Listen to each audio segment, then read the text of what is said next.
चलिए बिस्मिल्लाहिर्रहमानिर्रहीम स्टार्ट करते हैं हम लोग। सप्लाई एंड डिमांड का ये चैप्टर है।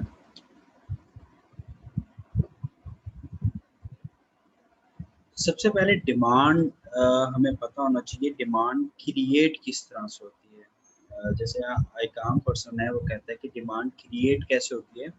तो डिमांड क्रिएट ऐसे होती है कि हमारे पास दो चीज़ें होना लाजमी है, ठीक है।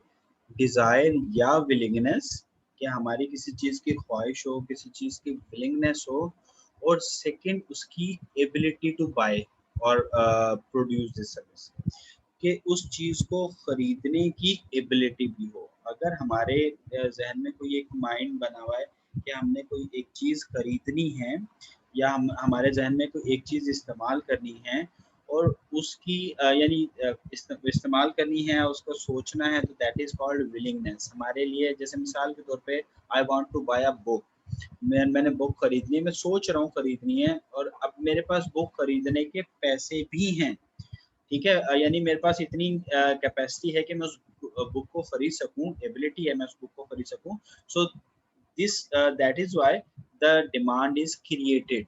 अब मेरी डिमांड क्रिएट होगी कि मेरी उसका प्राइस का इफ़ेक्ट पड़ेगा नहीं पड़ेगा। जैसे मिसाल के तौर पे अभी मेरे पास कार खरीदने के पैसे नहीं, मैं कहूँ यार कार की कीमत कम होगी तो मेरी डिमांड बढ़ जाएगी। गलत कहूँगा, क्योंकि मैं डिमांड क्रिएट ही नहीं कर सकता उसकी, कि कार की जो प्राइसेस है वो 20 से 25 लाख रुपए है and I have money in my account, वो 10 से 20 हज़ार रुपए हैं, तो 10 से 20 हज़ार रुपए के पॉकेट में रख के मैं कार की प्राइस को का उसकी क्वांटिटी डिमांड पे इफेक्ट को शो नहीं करवा सकता। तो डिमांड क्रिएट होने के लिए, डिमांड एग्जीक्यूट होने के लिए जरूरी है कि एक तो विलिंगनेस हो, एक हमारे पास डिजायर हो उस चीज को बाय करने की, सेकंड हमारे पास उसको एबिलिटी टू परचेज भी होनी चाहिए।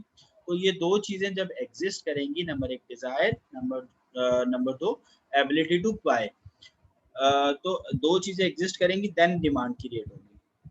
अच्छा, अब जैसे मिसाल के तौर पे इसमें हमारे पास मेरी किस किस चीज की डिमांड क्रिएट हो सकती है। मेरी एक माउंटेन ड्यू की डिमांड क्रिएट हो सकती है, किटकैट की डिमांड हो सकती है। चलो ज्यादा पैसे तो मोबाइल की डिमांड क्रिएट हो सकती है, बट मैं कहता हूँ यार जहाज सस्ता हो जाएगा, ठीक है, अगर उसकी 2 लाख से डॉलर से, तो ये मेरी डिजायर डिजायर तो हो सकती है। जैसे ये एरोप्लेन है, ये कार है, या ये घर है, ये तीनों मेरी डिजायर्स तो हो सकती हैं, बट मेरी एबिलिटी टू बाय में नहीं आ रहा।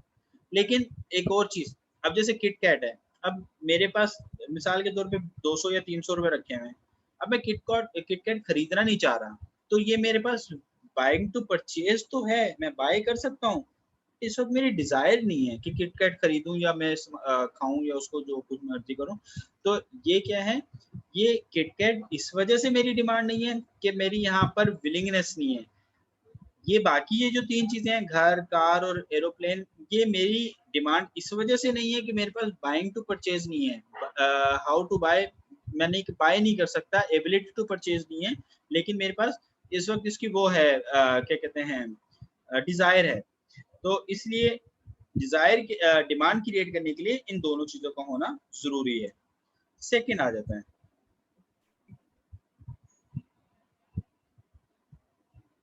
डिमांड क्या होती है।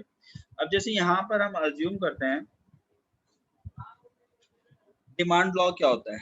डिमांड लॉ पहले पढ़ लेते हैं, देन फिर हम उसके टेबल और ग्राफ पे जाते हैं। डिमांड लॉ क्या होता है, लिख लें इस चीज को, प्लीज आप लोग अपने पास लिख भी लें, ये मैं आप लोगों के साथ शेयर भी कर दूंगा।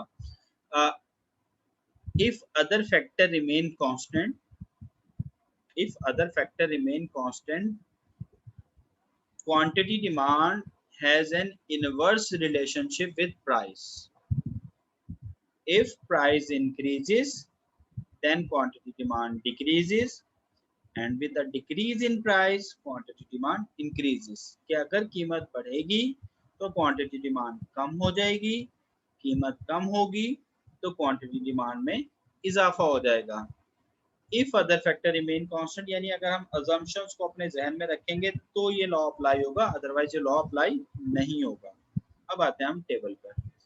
अब जैसे इसका टेबल है, जैसे यहाँ पर देखो, हमने प्राइस पर सीधी देखा, अगर $1 की होगी तो इसकी डिमांड ये होगी $2। अब प्राइस ज्यादा हो गई, क्वांटिटी डिमांड कम हो गई, प्राइस कम और ज्यादा होगी, क्वांटिटी डिमांड प्राइस और ज्यादा हो गई, क्वांटिटी डिमांड। तो जैसे जैसे प्राइस बढ़ती जा रही है क्वांटिटी डिमांड कम होती जा रही है। ठीक है, इसी तरह से अगर मैं इन्हीं चीजों को यानी पॉइंट्स लगा के देखूं कि 27 पे ये थी, 24 पे ये क्वांटिटी डिमांड थी, इस तरह से बढ़ते बढ़ते बढ़ते बढ़ते यहाँ पर अगर ये 2.5 होगा तो इस वक्त जो है डिमांड फॉर सीडी जो है वो 300 हो जाएगी। तो ये क्या है, this show the relationship with price and quantity demand. अच्छा, अब ये आता है कि दिस लाइक यानी there is an inverse relationship with price and quantity demand. ये देखें, अच्छा इसमें ये बता रहे हैं कि डिमांड कर्व इस तरह का भी हो सकता है और इस तरह का भी हो सकता है, दोनों तरह के डिमांड कर्व हो सकते हैं। ठीक है, यानी बिल्कुल स्ट्रेट लाइन भी हो सकती है, रेक्टेंगुलर भी हो सकता है, डिमांड कर्व दोनों तरह के हो सकते हैं। अब देखें चेंज इन क्वांटिटी डिमांड। अच्छा, अकॉर्डिंग टू लॉ जो प्राइस में चेंज आता है उससे क्वांटिटी डिमांड में जो चेंज आता है वो चेंज इन क्वांटिटी डिमांड कहलाता है। जैसे अगर यहाँ पर प्राइस कम हुई, P2 से P1 प्राइस कम हुई और क्वांटिटी डिमांड शिफ्ट हो गई इस तरफ, इसमें मेरे ख्याल से हाईलाइटर है ये।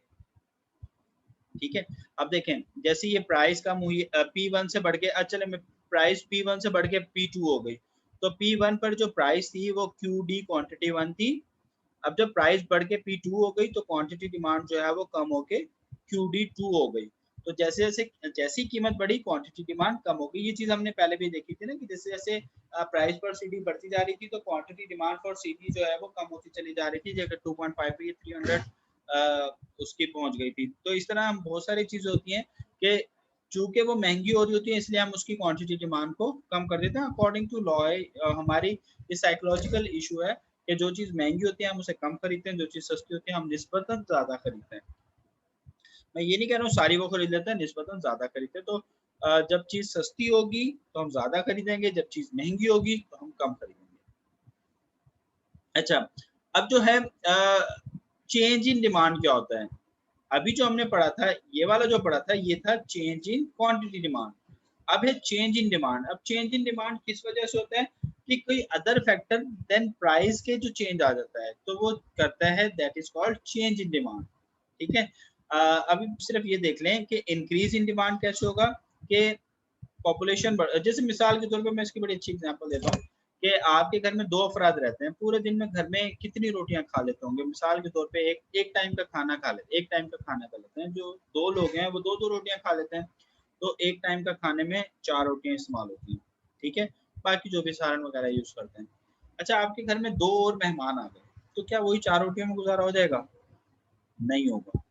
ठीक है, क्या अच्छा, अब हमने क्या किया, जो मेहमान आए उसके लिए हमें पहले से ज्यादा रोटियां खरीदनी पड़ी, 4 के बजाय 8 लेनी पड़ी, क्योंकि 4 हम खा रहे थे 2 लोग, 2 और मेहमान आ गए तो 4 वो खाएंगे, तो 8 रोटियां खरीदनी पड़ी।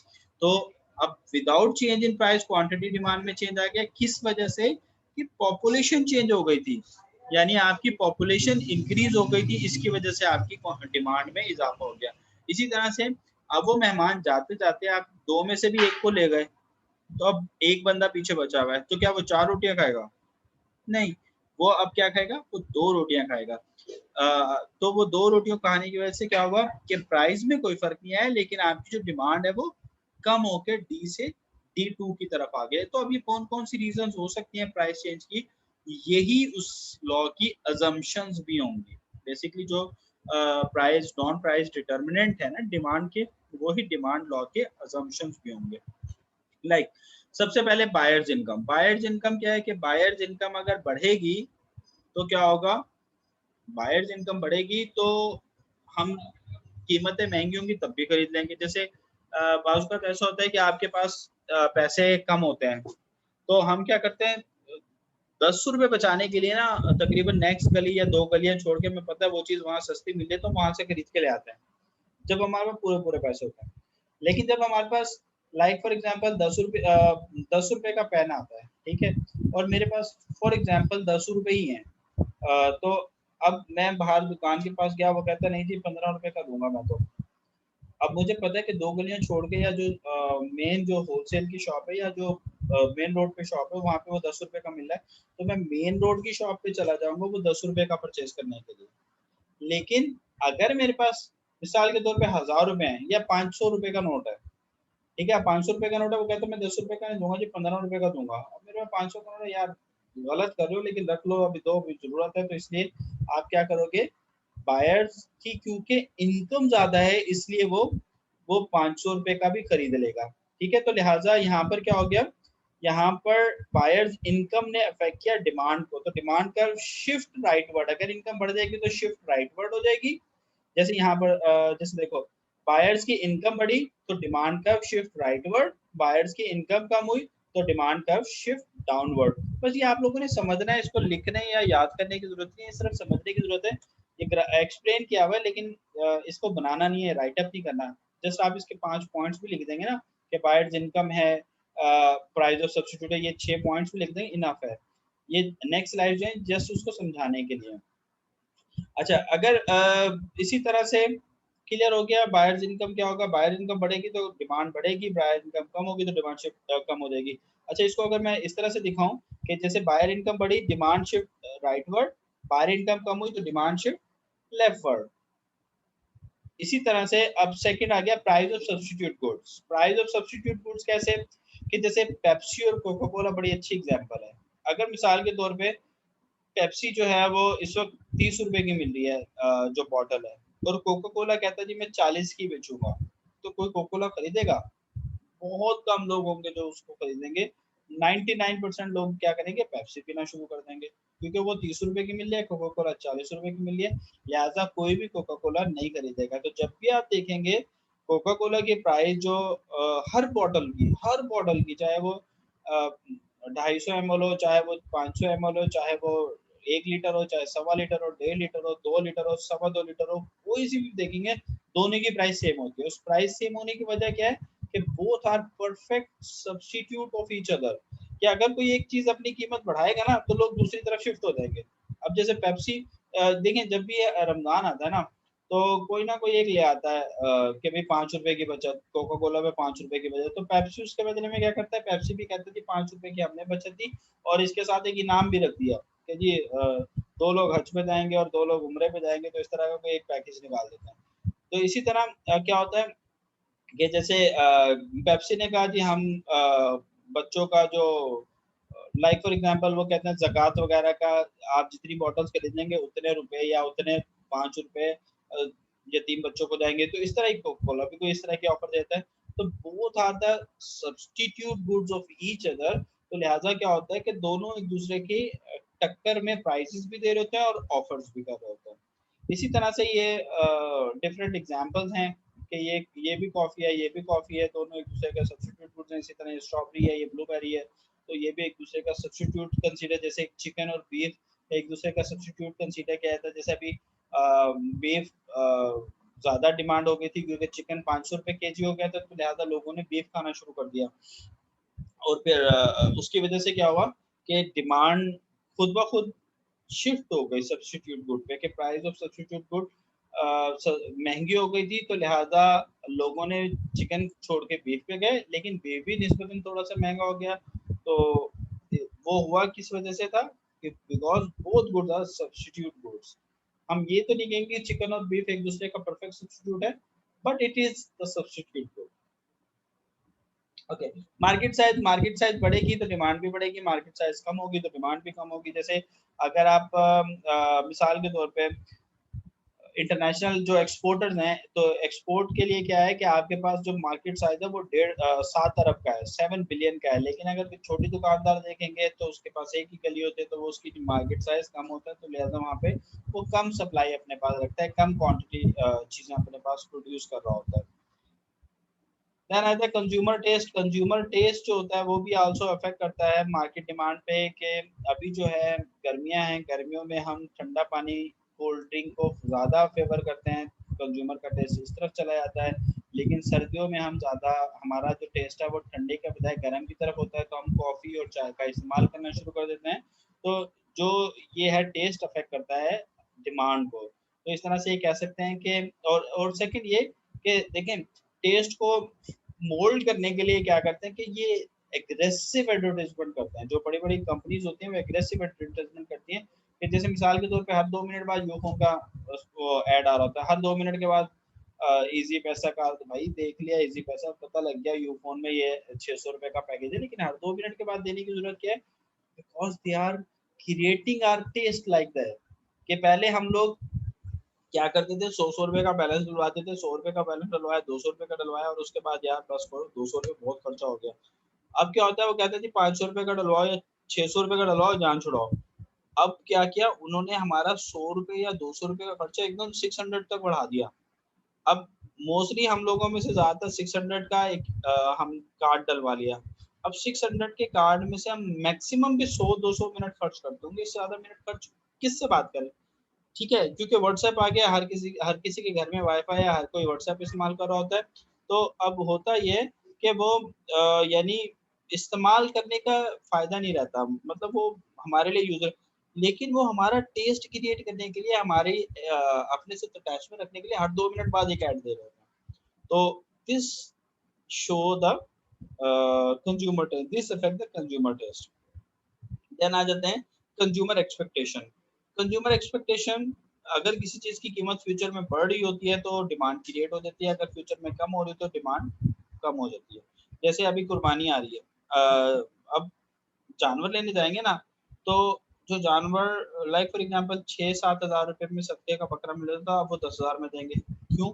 वो कहेंगे यार बकरों की शॉर्टेज है जी, कुर्बानी के लिए ज्यादातर बकरे वहां पे जा रहे हैं तो इसलिए शॉर्टेज है। तो अब ये क्या है, कंज्यूमर भी कहेगा हाँ यार सही तो कह रहा है कि कुछ अर्से के बाद एकदम करोड़ों जानवरों का ज़िबा होगा, तो इसलिए शायद डिमांड यानी शॉर्टेज हो गई हो, तो लिहाजा वो ज़्यादा प्राइस या ज़्यादा डिमांड क्रिएट हो जाती है।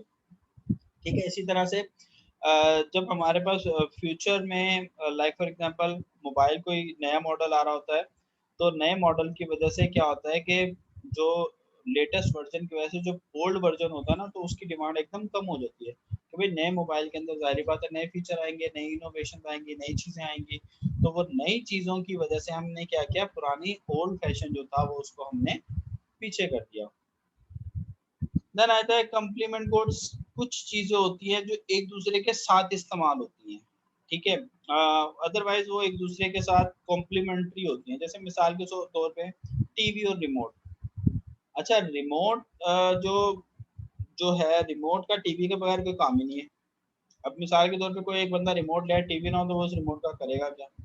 अच्छा टीवी के अंदर क्योंकि थोड़ा सा सेल्फ हम ये कह सकते हैं कि उसके अपने बटन भी होते हैं, हम उससे यूज कर सकते हैं, लेकिन रिमोट क्या है, बहुत कॉम्प्लीमेंट टू ईच अदर। इसी तरह जैसे ये रेजर और लाइक ये जो मार्क 3 दिया हुआ है, मार्क 3 में अगर ये हम सेपरेटली लें ना, ये वाला, ये अगर ये मार्क 3 सेपरेटली ले, तो वो हमारे लिए यूजलेस है। जब तक दोनों हम नहीं लेंगे तब हमारे लिए यूजलेस है। इसी तरह अगर कैमरा के अंदर हमारे पास जीबी कार्ड कार्ड नहीं होगा, जो वो, तो फिर हमारे लिए कैमरा भी बेकार है, और अगर खाली कार्ड होगा तो वो खाली कार्ड भी यूजलेस है। कि अगर हमारे पास कोई कैमरा, कोई मोबाइल, कोई चीज इसके इस्तेमाल करने वाली ना हो। तो ये सब कुछ क्या है, these are the complement to each other. कि अगर किसी एक चीज की कीमत बढ़ती है तो उसके साथ कॉम्प्लीमेंट की भी कीमत या क्वांटिटी डिमांड के अंदर फर्क पड़ता है।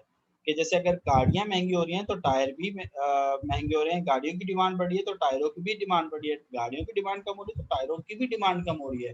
तो गाड़ियों के टायर और कार, ये both are complement to each other है, तो लिहाजा इन दोनों की डिमांड एक तरफ ही मूव कर रही होती है। देन अब आ जाते हैं सप्लाई पे। अभी तक हमने पढ़ा था डिमांड, डिमांड में हमने पढ़ा था डिमांड लॉ, प्राइस के साथ इनवर्स रिलेशनशिप होता है। और अब सप्लाई पढ़ते हैं। सप्लाई क्या है? सप्लाई में भी simple, desire, ability and willingness to offer product for sale. यानी हम कोई चीज, एक तो एबल हो, एबिलिटी है हमें प्रोवाइड करने की, और सेकंड है willingness to offer that product for sale. जैसे मिसाल के तौर पे मेरे पास मैंने एक ऑर्डर दिया जी, मुझे 100 रोटियां चाहिए। अच्छा अब 100 रोटियों में क्या है कि सबसे पहले तो मैं सेलर हूँ प्रोड्यूसर के तौर पे, अब मैं सप्लाई कर रहा हूँ ना, तो मैं प्रोड्यूसर की बात कर रहा हूँ। अब मैं यहाँ पे रोटियां नहीं पकाना चाहता यार, ठीक है, मेरी डिजायर नहीं है वो चीज सप्लाई करने की, मेरी विलिंगनेस नहीं है सप्लाई करने की, आटा रखा हुआ है मैं नहीं बेचना चाहता, ठीक है, सप्लाई क्रिएट नहीं होगी।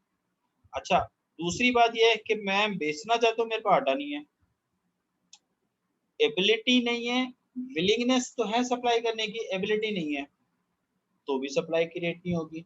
तो सप्लाई क्रिएट करने के लिए क्या है, दोनों चीजों का होना जरूरी है, number one willingness, number two ability to supply. तो ये दोनों अगर होंगी मेरे पास, then I can create the supply. अब सप्लाई लॉ क्या कहता है, सप्लाई लॉ कहता है कि अगर प्राइसेस बढ़ेंगी क्वांटिटी सप्लाई बढ़ेगी, प्राइसेस कम होंगी क्वांटिटी सप्लाई कम होगी। यानी देयर इज अ पॉजिटिव, लिख ले इस चीज को, लिख ले, there is a positive relationship between price and quantity supply. If price increases quantity supply increases, if price decreases then quantity supply decreases. So there is a positive relationship between price and quantity supply. Like इसका supply का curve इस तरह का होगा कि price ये रहा, price बढ़ी क्वांटिटी सप्लाई बढ़ गई, प्राइस कब हुई क्वांटिटी सप्लाई भी कब हो गई।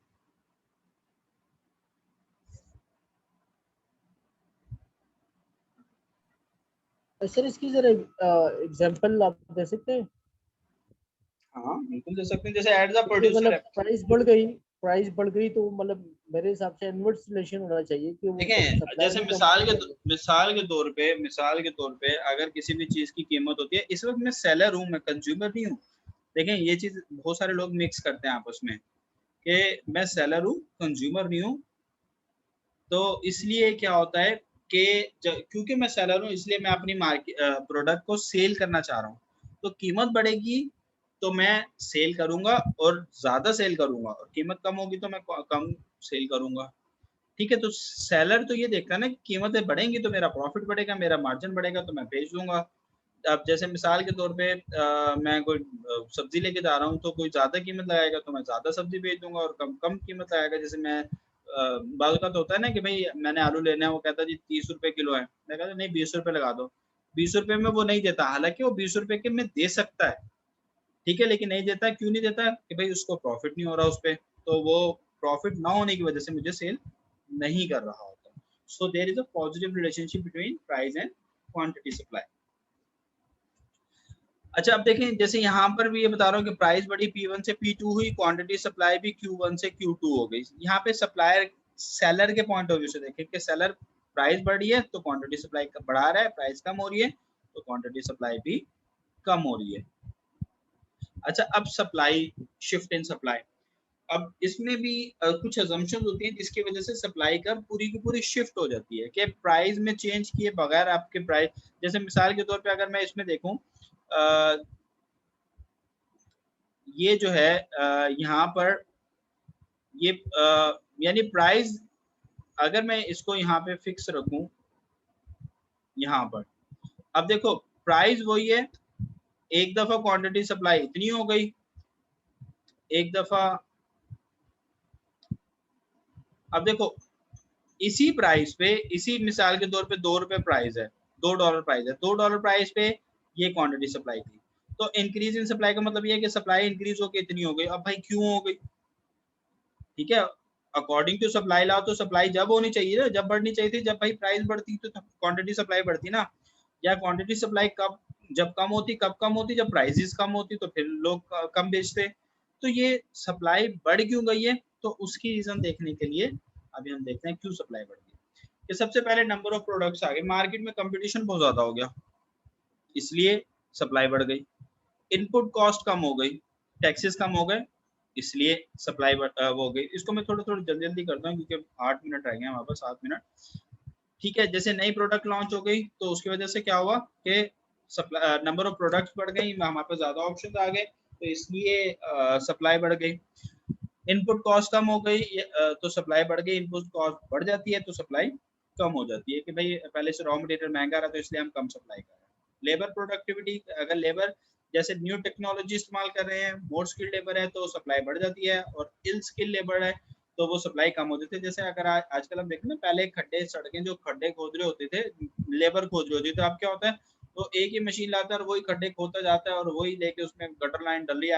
आजकल हर कराची के हर इलाके में गटर लाइन डल रही है। तो इसका ये क्या है कि पहले वो लगे हुए होते थे, मजदूर पठान खोद रहे होते थे, अब वो क्या होता है कि एक ही मशीन में बैठा होता है, वही खड्डा पूरी रोड खोदता हुआ जाता है और वही गटर लाइन उसमें डाल के और वही उसके ऊपर मिट्टी डाल देता है। तो अब वही काम जो 100 लोग 50 लोग कर रहे होते थे लेबर प्रोडक्टिव, अब वो एक ही लेबर कर रही है with using the capital, efficient capital. यही काम टेक्नोलॉजी में भी यही बात कर रहा हूँ कि टेक्नोलॉजी अच्छी थी तो इसलिए हमारे हमने उसी टेक्नोलॉजी से वही सड़क खोदी, वही गटर लाइन डाली और वही पूरा सेटअप हो गया। ठीक है, इसी तरह से जैसे यहाँ पर कार की एग्जांपल है कि यहाँ पर अगर लेबर खड़ी हुई होती है, जो मशीनें खड़ी हुई हैं, यहाँ पे लेबर खड़ी होनी चाहिए थी, यहाँ पर ये देखें ना, लेबर खड़ी होकर वो गाड़ियों को बना रही है, बट अब due to the latest technology वही काम मशीनें कर रही हैं। तो इसलिए उसकी वजह से क्योंकि हम लेबर को तनख्वाह देनी पड़ती है, मशीनों को तो तनख्वाह नहीं देनी पड़ेगी, वेयर एंड टेयर होगा वो, that is less than your salaries वगैरह। तो इसलिए ये जरा सप्लाई इंक्रीज हो जाती है। इस तरह गवर्नमेंट एक्शन क्या होता है, गवर्नमेंट एक्शन ये होता है कि जब टैक्सेस वगैरह लगते हैं तो सप्लाई कम हो जाती है, तो टैक्सेस कम होते हैं तो सप्लाई ज़्यादा हो जाती है। इसी तरह नंबर ऑफ सेलर जो हैं वो ज़्यादा हो जाते हैं तो सप्लाई कम हो जाती है, और नंबर ऑफ सेलर कम हो जाते हैं सप्लाई ज़्यादा हो जाती है। प्रोड्यूसर एक्सपेक्टेशन लाइक इस तरह से, this is like the supply का। ठीक है, change in quantity supply, change in supply. अच्छा, अब मार्केट इक्विलिब्रियम। मार्केट इक्विलिब्रियम क्या होता है? Market equilibrium is the situation which price are relatively stable and quantity supply and quantity demand, जहां पर quantity supply और quantity demand एक दूसरे के बराबर हो जाती हैं, where the quantity supply and quantity demand both are equal to each other, that is called market equilibrium। और उस equilibrium पर जो price set होती है that is called equilibrium price, उस equilibrium पर जो quantity set होती है that is called equilibrium quantity। अब जैसे like for example, जैसे ये जो है that is highlight कर गया, जैसे ये जो है दैट इज द इक्विलिब्रियम 6 जो है वो इक्विलिब्रियम प्राइस है, और ये जो 1000 है इक्विलिब्रियम क्वांटिटी है, कि यहाँ पर सप्लाई और demand both are equal to each other. अच्छा, अब कैसे अगर क्वांटिटी सप्लाई इंक्रीज होते से, चले इसको आप अपने सिलेबस में शामिल न रखें, सिर्फ बता रहा हूँ, आप सिर्फ इक्विलिब्रियम तक ही रखे रहें कि अगर जैसे प्राइस ज्यादा हो जाती है, अगर प्राइस 6 के बजाय 8 रुपये हो गई, तो यहाँ पर क्या हो रहा है कि यहाँ पर डिमांड जो है वो ये है और सप्लाई जो है वो ये है, कि ज्यादा प्राइस होने की वजह से सप्लायर जो है वो ज्यादा सप्लाई करना चाहता है, बट जो डिमांड वाला है कंज्यूमर जो है वो कम डिमांड कर रहा है, तो there is an surplus supply, excess supply. तो एक्सेस सप्लाई की वजह से क्या होता है कि प्राइसेस कम होना शुरू हो जाते हैं। जब ज्यादा सप्लाई होती है, चीजें जैसे मुर्गियां ज्यादा हो गई, मरने का खतरा है, तो लिहाजा क्या होता है वो प्राइसेस कम करना शुरू कर देते हैं। जैसे ही प्राइस कम हुई, जैसे 8 रुपए 7 रुपए हुई, तो डिमांड बढ़ गई और सप्लाई और कम हो गई, फिर 6 रुपए हुई तो दोनों इक्विलिब्रियम पे आ गए। इसी तरह से क्या होता है कि अगर क्वांटिटी डिमांड क्वांटिटी सप्लाई से ग्रेटर हो तो क्या होगा, प्राइस इंक्रीज होगी। जैसे यहाँ पर क्या है कि अगर 3 रुपए प्राइस हो जाए, तो इस पॉइंट पर क्या होगा, इस पॉइंट पर आपकी जो डिमांड है वो इतनी हो जाएगी 1500 की, जबकि सप्लाई जो है वो 500 की होगी। तो यहाँ पर क्या हुआ कि यहाँ पर डिमांड बहुत ज्यादा है सप्लाई की निस्बत, तो ज्यादा डिमांड और कम सप्लाई की वजह से क्या होता है कि प्राइसेस बढ़ना शुरू हो जाती हैं, कि कम बेचने वाले ज्यादा खरीदने वाले, तो प्राइसेस बढ़ना शुरू हो जाती हैं। अब प्राइस जैसे 3 रुपए से 4 रुपए, थोड़ी सी ये देखो सप्लाई बढ़ गई, यहाँ पर सप्लाई बढ़ गई और क्वांटिटी डिमांड थोड़ी सी कम हो गई। फिर क्या हुआ, 4 रुपए से जब 5 रुपए प्राइस हुई तो सप्लाई थोड़ी सी और बढ़ गई और क्वांटिटी डिमांड थोड़ी सी और कम हो गई। फिर क्या हुआ कि जब 6 रुपए प्राइस हुई तो दोनों एक दूसरे के बराबर हो गए। So the 6 is the equilibrium price where the quantity demand and the quantity supply both are equal to each other. ठीक है,